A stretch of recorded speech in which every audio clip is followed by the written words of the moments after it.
So, I just got a Mac.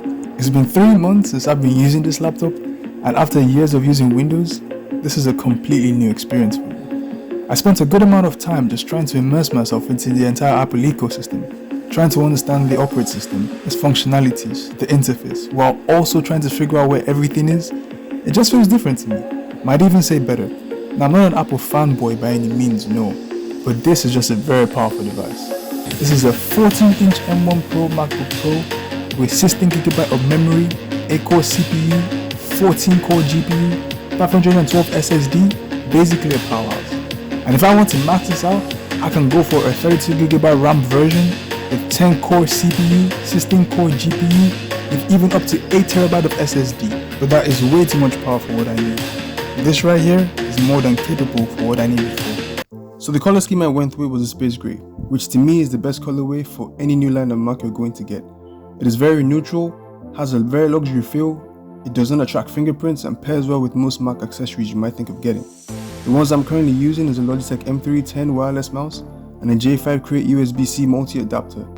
Lifting up this Mac is pretty easy. It doesn't require me holding the chassis down to prevent it from slamming on the table and maybe causing damage. The hinges are solid and prevents the monitor from shaking while typing. But when you open it up, you get a 14.2-inch display with liquid retina XDR display. It has ProMotion of up to 120Hz with True Tone, so definitely when consuming content on this device, it is truly an immersive experience. Though I do not know how effective gaming on this Mac is, but if you find your way around it with its vibrant colors and fast refresh rate, it would definitely complement any game you decide to play on it. So the keyboard is definitely different from what I'm normally used to. The backlit keyboard is useful especially when you're in the dark, and you can also increase the intensity of the light under the keyboard to improve your visibility. All you have to do is go to System Preferences, then dock a menu bar and keyboard brightness. But what I really like about the keyboard is how you can access the functionalities of the function keys without combining it with the F8 key, unless you change it within the settings, but its default setting makes it very easy and convenient to use. The haptic feedback on the mouse trackpad feels really good, though I prefer to use a custom wireless mouse like the one I'm rocking to allow me easily navigate within applications, especially when I find myself copying or pasting links. The keys are a fingerprint magnet though, so I often on occasion find myself using wipes to clean the surface of the keys and sometimes the entire body of the Mac to keep it as neat as possible. One of the reasons why I opted for the MacBook Pro instead of the Air is because of the additional ports that comes with it. It has 3 USB-C ports, a HDMI port, your MagSafe, which has a firm magnetic grip and doesn't easily get unplugged when it's pulled or tripped on. It also has a headphone jack, which I really appreciate, especially for someone like me who edits. I get to enjoy great sound quality when using any wireless headphone of my choice, as it has the ability to handle more digital signals unlike its Bluetooth counterparts. I get to skip all the audio processing and audio compression, and my sound gets delivered to me in its full resolution. Getting used to this OS was new for me. Coming from Windows, I'm used to doing things differently, and in some instances, I applied that to this device. Navigating through the Finder, creating and deleting files was a hassle for me. I had to get used to the dock for launching applications rather than having the app on a desktop, or I just search it up with the F4 key if the app is not within it.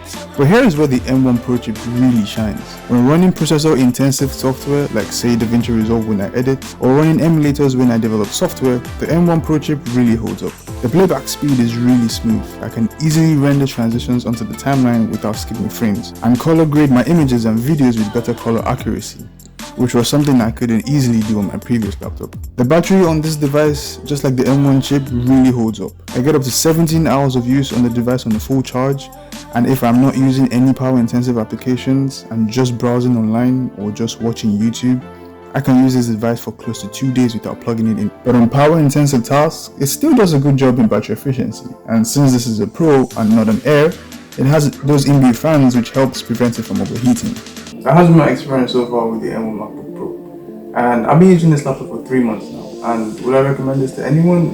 Yes, I would. If you're someone like me who edits, then using this laptop is going to be a game changer for you. When you edit on this laptop, especially when you color grade, your images are going to be really accurate, so you get to experience and accurately color grade your images in the best way possible. And if you're somebody who also codes like me as well, then when you run emulators, especially when you're developing mobile apps or you're running huge emulators to do something, then it's really going to run everything very well. Sometimes it will slow down, especially when you edit. It does not slow down so much because of the 16GB RAM version that I'm using. So if you're gonna get this device, I would recommend that you actually get one with 16GB RAM instead of an 8GB RAM. But at the end of the day, it all comes down to budget. It really comes down to, can you afford this laptop in itself? But if you can, then this is a very, very good buy, and I'll definitely recommend it to anyone. So that has been it so far, and I'll see you guys in the next one.